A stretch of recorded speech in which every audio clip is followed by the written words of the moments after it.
અને મારો કીધામાં હોય એને જ ટિકિટ મળે, બાકી ભાજપની મજૂરી કરવા વાળાને કોઈને ટિકિટ મળે નહીં. ત્યારે હવે 9 લે છે ને 13 તૂટે છે, ત્યાંનું ત્યાં હાંકેલતા. ને હમણાં તો મારું બેટું ઐતિહાસિક ચિત્ર જોવા મળે છે. જે આપણા કોંગ્રેસના અહીંથી ગયા ને એ ઓલા ખેતરમાં હિયારી ના મથે ને એનાથી 3 ગણા અહીંયા દઈને મથે છે. અહીં દઈને સ્ટેજ ઉપર આવીને આમ જેટલા માન સન્માનથી બે હતા અહીંયા રાત ને દાડો અને એવી મજૂરી કરે. એટલે અમારી આબરૂનો સવાલ, અમારી આબરૂનો સવાલ.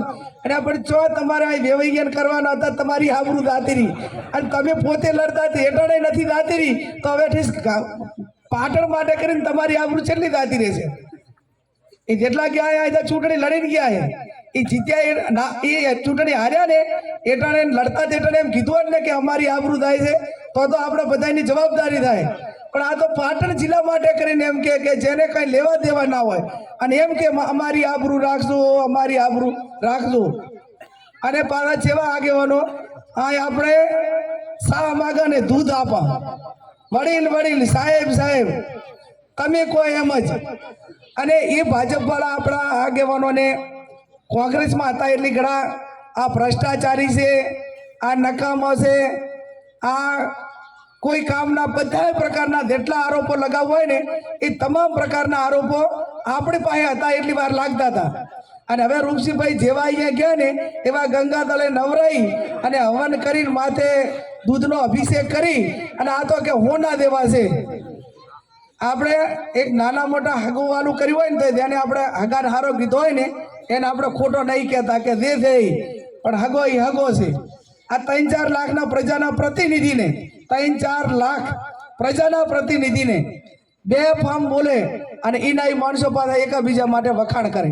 એટલે મારે તમને વિશેષ નથી કહેવું, પણ એટલું ચોક્કસ કહીશ કે આજે મારો સમાજ એ ભલે મોટા પ્રમાણમાં હોય પણ એ ચૂંટણીનો લડવાયો નથી.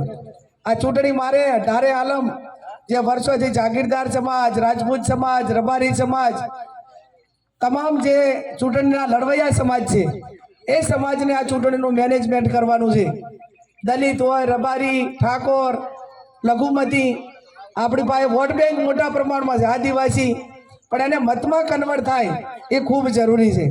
અને ગઈકાલથી તો એટલું બધું માનસિક શાંતિ છે કે ગઈકાલે આખા બનાસકાંઠા જિલ્લાનો ક્ષત્રિય સમાજ, ક્ષત્રિય રાજપૂત સમાજ, જાગીરદાર સમાજ અને જે બ્રાહ્મણ સમાજની જાગીરી હોય, રાવણા રાજપૂત સમાજની જે જાગીરદાર તેને લાગતી હતી એ તમામ સમાજો ભેગા થઈને શક્તિસિંહ ગોહિલજીની હાજરીમાં ડીસા મુકામે ગઈકાલે 5000થી વધારે ક્ષત્રિયો ભેગા થઈ અને ચૂંદડી ઓઢાડીને મામેરું ભર્યું ને કીધું કે અમને જીતાડવાની જવાબદારી હવે ક્ષત્રિય સમાજને બનાસકાંઠાની 18 આલમની છે.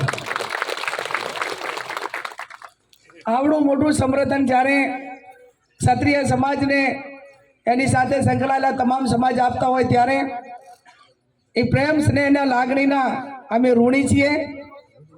મારા ભાઈ ગુલાબભાઈ હોય, બધા આગેવાનો હોય, હર હંમેશા અમે તમારા વચ્ચે રહ્યા છીએ. અને એટલી હું ચોક્કસથી ખાતરી આપીશ કે આપણે નાના મોટી કોઈ પણ ચૂંટણી લડવી હોય, પંચાયતની લડવી હોય, જિલ્લાની હોય, તાલુકાની હોય, વિધાનસભાની હોય, તો કાયમી અમે તમારા ભેગા રહ્યા અને તમે અમારા ભેગા રહેજો. આ 75 વર્ષમાં પહેલી વખત અમારે તમારી પાસે માગવા માટેનો એક અવસર આવ્યો છે. 75 વર્ષ આપ્યા છે અને આવનાર સમયની અંદર જ્યાં પણ જરૂર પડે ત્યાં હું અને મારો ઠાકોર સમાજ અને મારા કોંગ્રેસના આગેવાનો તમારું ઋણ અદા કરવામાં એક પણ ટકો પીછેહટ નહીં કરીએ એની પણ આપ સૌને હું જાહેરમાં ખાતરી આપું. આપ સૌ 3જી તારીખે બનાસકાંઠાની ભૂમિ અને એમાં લાખણીમાં રાજીવ ગાંધીની દીકરી ઇન્દિરા ગાંધીની પૌત્રી એ બનાસકાંઠામાં પહેલી વખત આવે ને એમાં લાખણીના ધરતી ઉપર, તમારી ધરતી ઉપર જ્યારે આવે છે ત્યારે યજમાન તરીકે તમે બધા છો. આજે ઇન્દિરા ગાંધીને આપણે આપણા વડીલો યાદ કરે, રાજીવ ગાંધીને યાદ કરે, 21મી સદી ટેકનોલોજીની સદી યાદ કરે. દુષ્કાળની અંદર જ્યારે આપણે પિયતની વ્યવસ્થાઓ નથી એ ટાઈમે આ વિસ્તારમાં ઠેર ઠેર જે આપણે ઢોરવાડા કેન્દ્ર ખોલીને રાજીવ ગાંધીએ મધ્ય ગુજરાત ને દક્ષિણ ગુજરાતમાંથી ત્યાં ખેડૂતોને જે ભાવ આપવા પડે એ ભાવ આપી અને આપણી ગાયોને શેરડી ખવડાવી હતી. એની દીકરી 3જી તારીખે પ્રમ દિવસે બનાસકાંઠા આવે છે.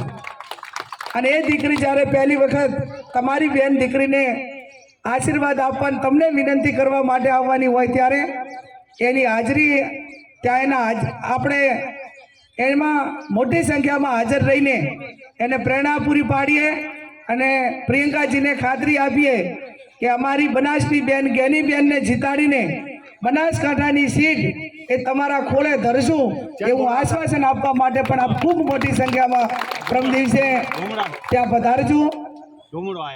બધા ધોળી પાઘડી સમાન આગેવાનો છો.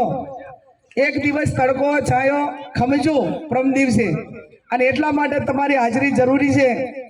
આજે અમે ત્યાં લાકડી બાજુથી આવતા હતા, બધા ડેરીના મંત્રીઓ એ મોદી સાહેબની સભામાં દિશા મુકામે લઈને જતા હતા. હવે આમાં વોટ કેટલા હાલવાના એ ખબર નથી.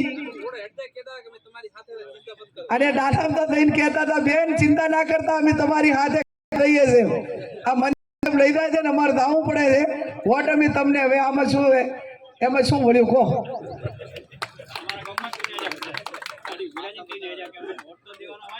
ગાડી ઉભી રહી છે ને અહીંયા કઈ ગયા હતા વોટ તો અમે આવી જ આપવાના. પણ ચાક ઓલા ડેરીનું સેવા મંડળીનું બધાનું ચાક દબાણ હોય.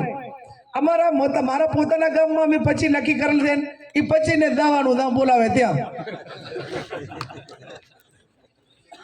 એટલે બીજું બગડે નહીં, કમિટમેન્ટ જ કરેલા છે. અને આવું રાજકારણ ભૂતકાળમાં કોઈ આગેવાનો રૂપસીભાઈ નતું કર્યું.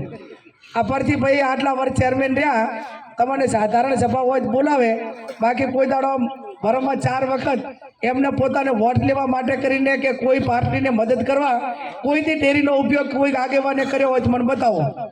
આ તો હવે આમ માથે ભાજપનો ઝંડો અને ભાજપનો ઝંડો એમના પોતાના માટે, ભાજપ માટે નહીં. એમને કાંક લેવાનું હોય ને ભીડાના હોય એટલે પશુપાલકો યાદ આવે. એટલે આપ સૌને મારી વિનંતી છે કે લોકશાહી તો બચાવવાની છે પણ એના હાથે હાથે બનાસકાંઠાને આઝાદી પણ અપાવવાની છે. અને આઝાદી જેમ આપણે 2017માં આખા બનાસકાંઠા અને ગુજરાતમાં તમામ યુવાનોએ ને આપણે ઓલો મનીષ બ્રહ્મભટ્ટે આ બધા દવાનિયાને ખબર હશે, એમાં હું નામ નહીં બોલું પણ હવે ખાલી જગ્યાની ગુલામી બંધ એવું લખેલું હતું કે નહીં? આપણે નામ નથી લઈ શકતા. હવે બનાસકાંઠા ખાલી જગ્યાની ગુલામીમાંથી બંધ. આવા સૂત્રો એ 2017માં આખા ઉત્તર ગુજરાતમાં લખાણા હતા. તો એનું પાલન એ વાવ વિધાનસભાની જનતાએ 2017માં એનું પાલન કર્યું. 22માં લડવા માટેની હિંમત ના કરી. એટલે આમ શું ઓલો ચૂંટણી દર વખતે વાયદા આપે જગદાભાઈ.